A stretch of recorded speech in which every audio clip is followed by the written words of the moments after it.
Hello everyone. आज हम लोग क्लास 9th के ओलंपियाड क्वेश्चंस के देखेंगे और उसके सॉल्यूशंस को 1 to 40 जितने भी क्वेश्चंस है टोटल क्वेश्चन के सॉल्यूशन देखेंगे। सबसे पहला फर्स्ट क्वेश्चन क्या है ओलंपियाड का? फर्स्ट क्वेश्चन है calculate the number of oxygen atoms present in 44 grams of CO2। अब ये क्वेश्चन है मोल कॉन्सेप्ट का। मोल कॉन्सेप्ट में सबसे पहला स्टेप होता है कि अगर मास गिवन हो, यहाँ पर क्या गिवन है? मास of CO2 44 gram of CO2। तो सबसे पहला स्टेप है कि मोलर मास कैलकुलेट करें इस CO2 का। And the molar mass of CO2 is, carbon का मास होता है कितना?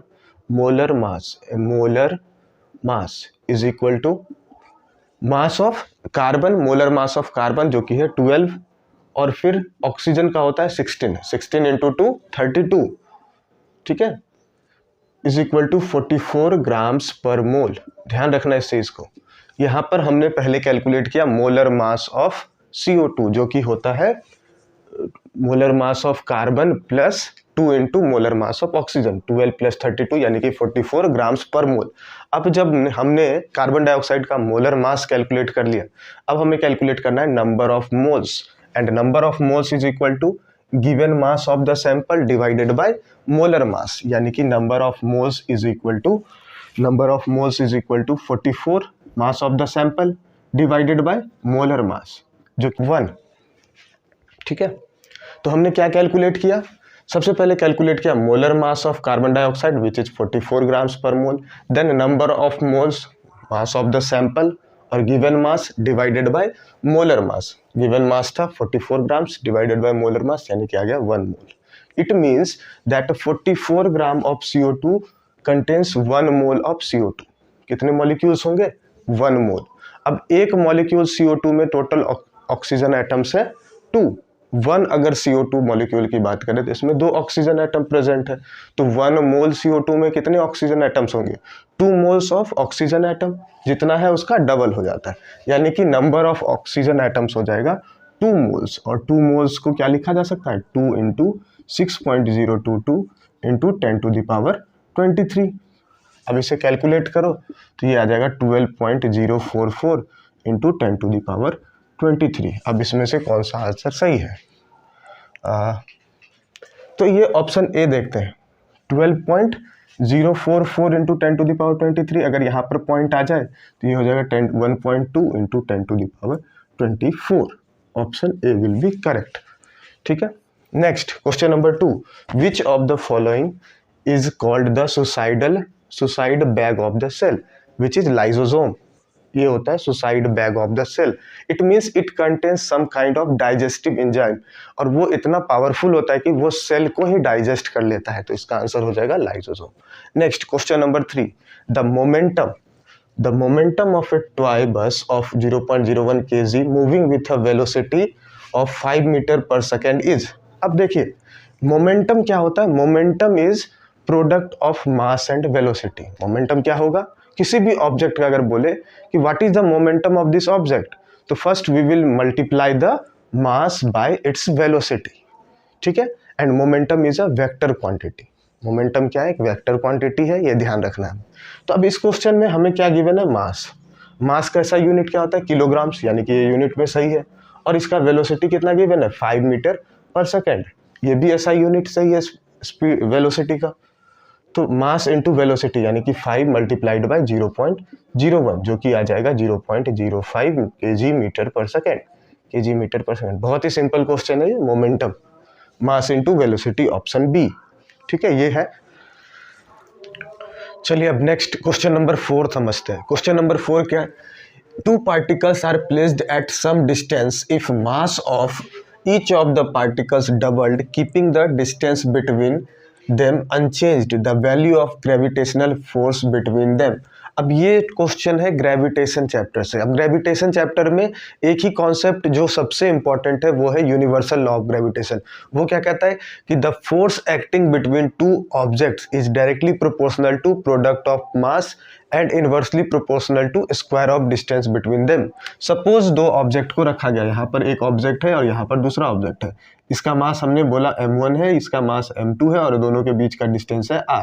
तो यहाँ पर जो इन दोनों ऑब्जेक्ट्स के बीच अट्रैक्टिव फोर्स यानी कि अट्रैक्टिव ग्रेविटेशनल फोर्स जो लगेगा उसका वैल्यू होता है G is equal to M1, ये F is equal to Gm1m2 by r square, Gm1m2 by r square. So this is the formula for gravitational force. अब इस क्वेश्चन में कह रहा है कि पहले इस कंडीशन में था, अब दूसरे सिचुएशन में हमने क्या किया कि मास, दोनों पार्टिकल्स के मास को डबल कर दिया गया, यानी कि ये m1 था, अब बाद में जाके ये हो गया 2m1, ये m2 था, बाद में जाकर हो गया 2m2, keeping the distance between them unchanged, यानी कि उसके बीच का जो डिस्टेंस है उसमें कोई भी चेंज नहीं कर रहे, ये r ही है।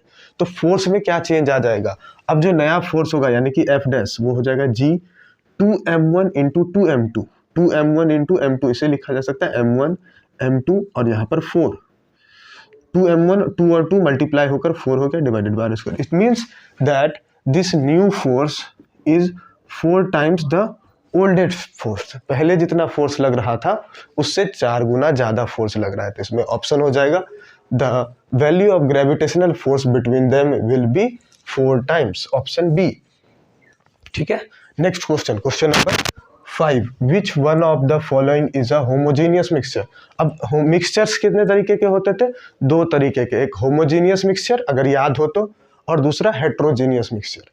होमोजीनियस मिक्सचर में क्या है, इन विच the particles or the constituents are completely mixed together and they are indistinguishable from each other, यानी कि अगर एक बार मिक्स कर दिया फिर आप बता नहीं सकते कि कहाँ पर कौन से पार्टिकल्स प्रेजेंट है, वो यूनिफॉर्मली डिस्ट्रीब्यूट हो जाते थे। But in case of heterogeneous mixture they are not completely mix together. अब समझते हैं इन तीनों में से। सबसे पहला है solution. In solution the size of particles is less than 1 nanometer. इसमें क्या होगा 1 नैनोमीटर टू 100 नैनोमीटर, और सस्पेंशन में greater than 100 nanometer. So these two colloid and suspension comes under heterogeneous mixture. तो यहाँ पर आंसर हो जाएगा solution. So solution is a homogeneous mixture. Next question number 6। So यहाँ पर क्या है, Ramu rides a cycle in a circular park of radius 1 kilometer. If he takes 3.5 rounds of the park, what is the magnitude of displacement and total distance covered by Ramu?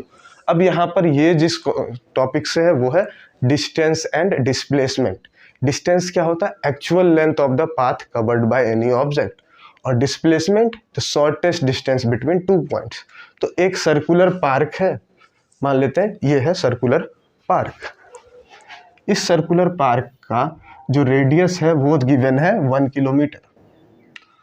अब या इस point से suppose उसने move करना start किया इस direction में, तो कितना राउंड लगाता है वो 3 राउंड्स, 1 2 और 3 राउंड्स पहले कंप्लीट किया। उसके बाद है 0.5 यानी कि आधा राउंड और लेगा इस सर्कल से यहाँ पर, इस जगह पर वो बी पॉइंट पर पहुंच चुका है। ठीक है, अब बोला जा रहा है कि इसके बीच का डिस्प्लेसमेंट और डिस्टेंस कितना होगा। डिस्प्लेसमेंट ए और बी के बीच का शॉर्टेस्ट डिस्टेंस यानी कि diameter of this circle. Diameter कितना हो जाएगा, यहाँ से यहाँ तक रेडियस है 1 किलोमीटर, तो डायमीटर हो जाएगा 2 किलोमीटर। तो डिस्प्लेसमेंट आ गया यहाँ पर, displacement is equal to 2 kilometer. अब बात करते हैं डिस्टेंस की। तो डिस्टेंस क्या होता है, जितना भी लेंथ कवर किया है उसने वो सभी को ऐड करेंगे। तो पहली बात, फर्स्ट राउंड में एक पूरा सर्कल अगर वो कवर करे तो वो डिस्टेंस कवर करेगा 2πr which is the circumference of the circle. ठीक है, तो वो कितना डिस्टेंस कवर करेगा 2πr। ठीक है, ये तो हमने बताया 2πr, लेकिन कितने राउंड कवर करता है वो 3.5, सो इट इज मल्टीप्लाइड बाय 3.5। ठीक है, लिखा जा सकता है 2 इंटू पाई को 22/7, रेडियस 1 है और इसे 3.5 से मल्टीप्लाई कर दिया, 7 5 जा 35.5, 2 इंटू 0.5 कितना हो जाएगा 5 2 जा 10 यानी कि 1, तो टोटल आ गया 22 kilometres. So displacement is 2 kilometre and distance is 22 kilometre. So the option will B A, 2 kilometre and 22 kilometre. ठीक है, next question number 7, which of the following processes is not involved in running carbon cycle in nature? इसमें खुद ही देखते, photosynthesis, इसमें किस चीज़ का formation होगा, glucose का, उसके लिए कार्बन इंपॉर्टेंट है। नेक्स्ट है रिस्पिरेशन, इसमें ग्लूकोज का ब्रेकडाउन होता है। थर्ड है डिकम्पोजिशन, डिकम्पोजिशन में भी ब्रेक डाउन होता है, but in case of transpiration it is just water loss from the leaves of the plants. So transpiration do not involve any carbon, कुछ में कार्बन का इन्वॉल्वमेंट होता ही नहीं है. ठीक है, चलिए नेक्स्ट क्वेश्चन नंबर 8 देखते हैं. क्वेश्चन नंबर 8 क्या है? द फर्स्ट एनर्जी लेवल और shell in an atom is represented by which of the following letters. जब भी इलेक्ट्रॉनिक कॉन्फ़िगरेशन लिखते हैं या किसी भी एटम के अंदर न्यूक्लियस के बाद जो सबसे फर्स्ट वाला सेल है उसे बोला जाता है के सेल. उसे क्या बोलते हैं? के सेल. तो इसका आंसर हो जाएगा के. Next question number 9, which one of the following is a kind of animal tissue. कौन कौन से टिश्यूज हैं ऑप्शंस में? Epithelial tissue, muscular tissue, connective tissue और ऑल ऑफ दिस. तो इसका आंसर हो जाएगा ऑल ऑफ दिस, क्योंकि ये सभी टिश्यूज पाए जाते हैं एनिमल से. एनिमल सभी क्या है? एनिमल टिश्यूज के ही एक टाइप हैं, ये अलग अलग तरीके हैं. Next, which of the following is a causative agent of tuberculosis. तो इसका आंसर हो जाएगा mycobacterium. So it is a causative agent of tuberculosis. Next question, ये फिजिक्स का जो क्वेश्चन है, question number 11. A block of mass 1 kg slides down on an inclined plane of inclination 30 degree as shown in the figure. Find work done by blocks weight as it slides bye 50 centimeter. अब ये जो question है, ये question है किस topic का? Work, power and energy, जहाँ पर कि वर्क का फॉर्मूला क्या होता है? Work is equal to F dot S. अगर आपको पता हो तो वर्क क्या होता है? फोर्स और डिस्प्लेसमेंट का डॉट प्रोडक्ट होता है, जिसे लिखते हैं F S cos theta. F S cos theta, where theta is angle between force and displacement. Force और डिस्प्लेसमेंट का जो एंगल होगा वही होता है थीटा. तो इस केस में कह रहा है कि ये जो इसके पर वेट लग रहा है, किसी भी ऑब्जेक्ट पर जो वेट होता है वो क्या होता है? Mass into acceleration due to gravity. तो यहाँ पर नीचे की तरफ वेट लग रहा है और इसमें डिस्प्लेसमेंट किधर हुआ? इस डायरेक्शन में, जो कि है 50 सेंटीमीटर. तो बोला जा रहा है कि इसमें वर्क डन कैलकुलेट करिए. तो हमें फोर्स पता है mg है, डिस्प्लेसमेंट कितना है? 50 सेंटीमीटर है, दोनों के बीच एंगल गिवन है 60 डिग्री. तो हमें सिर्फ और सिर्फ ये फॉर्मूला अप्लाई कर देना. तो work is equal to F, force कितना है? mg, multiplied by displacement. अब यहाँ ध्यान देना है, displacement is 50 centimetre, so we have to convert it into metres. So it is equal to 50 by 100 into cos theta. तो in this case theta is 60 degree, cos 60 degree. तो M mass कितना given है? 1 kg, acceleration due to gravity 9.8 multiplied bye 50 by 100, यानी कि 2 से divide कर दीजिए. यहाँ पर 2 है तो इंटू 1/2 मल्टीप्लाइड बाय कॉस 60 होता है 1/2. ये पता होनी चाहिए कॉस की कुछ वैल्यूज, जैसे कि कॉस 60 होता है 1/2. अब यहाँ पर ये हो गया 4.9. ठीक है, अब 2 से और डिवाइड कर दीजिए इसको, तो ये हो जाएगा 2 2 जा 4, 2 4 जा 8, 1 2 5 जा 10, 2.45 joule. So the option will be B, 2.45 joule. ठीक है. Next question number 12. Question number 12 क्या है? A bullet of mass 20 gram fired with a velocity of 125 metre per second from a pistol of mass 2 kg. Find the velocity with which pistol will recoil. अब ये question है किस चीज से? Newton's third law of motion. Third law of motion क्या कहता है? To every action there is an equal and opposite reaction. Suppose यहाँ पर इस गन से एक बुलेट फायर की गई. ठीक है, अब इस बुलेट का जो मास है वो गिवन है. कितना गिवन है? 25 ग्राम्स, 25 ग्राम, और साथ ही इसका वेलोसिटी है 125 मीटर पर सेकेंड, और इस गन का जो वेट है वो गिवन है 2 kg. ठीक है, तो आपके पास एक इस तरीके का सिस्टम है, एक गन से बुलेट फायर किया गया, बुलेट का मास है 25 ग्राम्स, जो कि मूव करता है 125 मीटर पर सेकेंड से. ठीक है, और ये है 2 kg का गन. तो ये बोला जा रहा है कि ये गन रिकॉइल, यानी कि इधर किस वेलोसिटी के साथ मूव करेगा.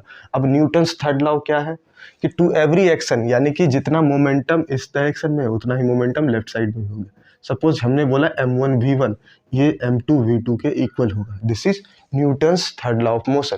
तो अब सपोज करिए m1 कितना है 25, सो 25 ग्राम्स है तो किलोग्राम्स के लिए 100 से 1000 से डिवाइड कर दीजिए, multiplied by velocity 125 is equal to mass 2 into velocity हमने v रख दिया। अब इसे कैलकुलेट करेंगे तो ये हो गया 45 से 8 25, यानी कि ये आ गया वेलोसिटी इज इक्वल टू 25/60।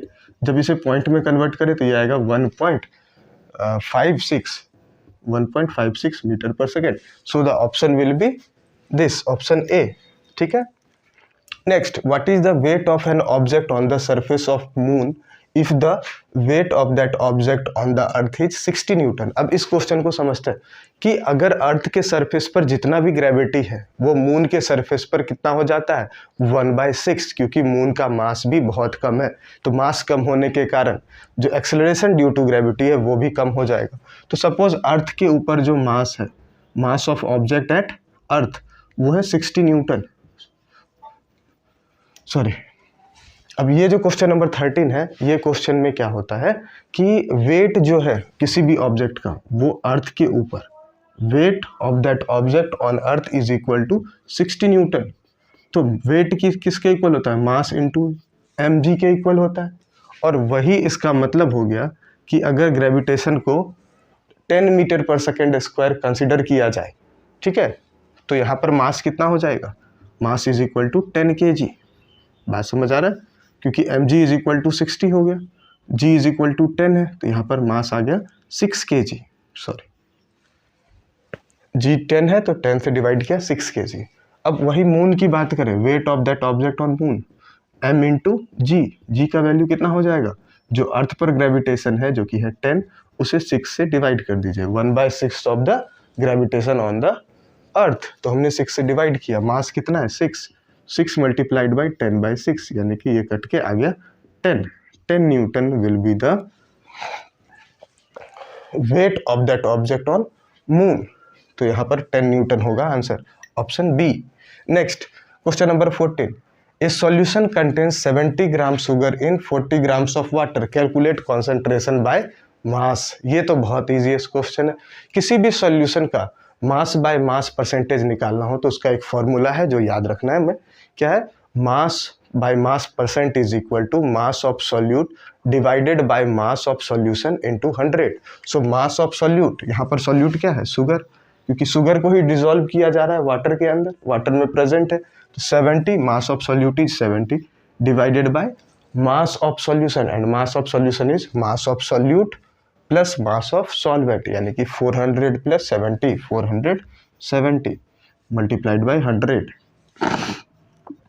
ये हो गया 700 डिवाइडेड बाय 47। अब इसे परसेंटेज में कैलकुलेट कन्वर्ट करना है, 47 से 700 को डिवाइड कर दीजिए, 700 1 टाइम में 47 3 230। अब क्या होगा, अब हमने 6 टाइम्स में लगा देना है इसे,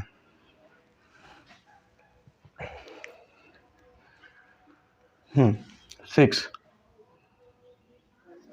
5 4 टाइम्स में 28 2 18, यहाँ कितना आ जाएगा 242, ये कट गया। अब यहाँ पर क्या होगा, पॉइंट 14 पॉइंट, यहाँ पर 0 है, तो यहाँ पर कितने टाइम्स में लगेगा 14 पॉइंट, ये हो गया 14 पॉइंट्स पे एक ही ऑप्शन है, ये है 14.89, यानी कि यहाँ पर 8 से अगर डिवाइड करें 65376, यहाँ पर 4 ये कट गया, फिर यहाँ पर 0, अब क्या है 9 टाइम्स में लगा दीजिए, 6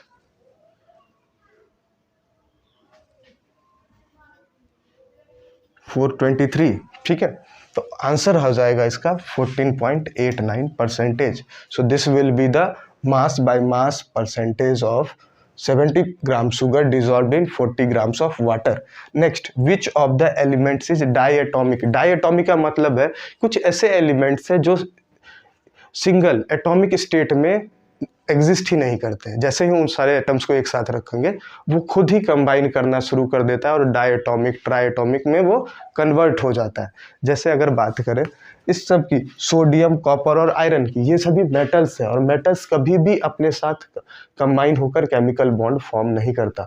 सिर्फ इसका एक ऑप्शन होगा, वो है ऑक्सीजन, क्योंकि नॉन मेटल्स जो है बेसिकली अपने ही एटम के साथ इलेक्ट्रॉन्स को शेयर करके बॉन्ड फॉर्म करते हैं। तो जो ऑक्सीजन है वो जनरली एग्जिस्ट करता है O2 के फॉर्म में, ना कि ऑक्सीजन के फॉर्म में वो एग्जिस्ट नहीं करेगा।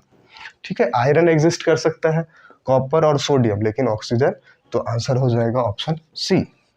ठीक है, अब आगे जो भी क्वेश्चंस है वो डिपेंड करेगा कि इस लेक्चर पर क्या रिस्पांस मिला है। ये अगर रिस्पांस बहुत बढ़िया होगा तो मैं 40 के 40 क्वेश्चंस इस सब पे कंप्लीट कर दूंगा। ठीक है, थैंक यू।